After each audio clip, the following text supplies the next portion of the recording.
வணக்கம். ராணிப்பேட்டை மாவட்டம் சோளிங்கரில் 108 திவ்ய தேசங்களில் ஒன்றான யோகலட்சுமி நரசிம்ம சுவாமி மலைக்கோவில் உள்ளது. மலைக்கோவில் சாமி தரிசனம் செய்ய வேண்டுமென்றால் 1330 படிகள் ஏறி சாமி தரிசனம் செய்ய வேண்டும். இதனால் கர்ப்பிணிகள், குழந்தைகள், மாற்றுத்திறனாளிகள், முதியோர்கள், நோயாளிகள் படியேறி சென்று சாமி தரிசனம் செய்ய முடியாத நிலை ஏற்பட்டுள்ளது.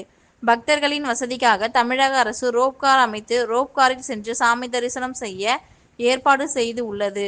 இந்த இடத்தில் வரும் பக்தர்கள் கோவில் சிறப்பு தினங்கள், எந்தெந்த நாளில் சிறப்பு அர்ச்சனை நடைபெறுகிறது என்பதும், ரோப்கார் சேவை எந்த நாட்கள் நடைபெறும், நடைபெறாது என்பதை குறித்த தகவல் தொழில்நுட்பம் அறையும், குழந்தைகள் பாலூட்டுவதற்காக பாலூட்டும் அறையும் திறந்து வைத்து ரோப்கார் அருகே மரக்கன்றுகளை நட்டனர்.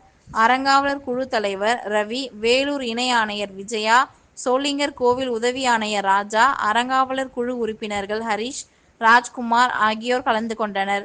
ரெட் நியூஸ் தமிழ் செய்திக்காக ராணிப்பேட்டை மாவட்ட செய்தியாளர் சிவா. செய்திகளை உடனுக்குடன் தெரிந்து கொள்ள ரெட் நியூஸ் தமிழ் சேனலை சப்ஸ்கிரைப் செய்யவும்.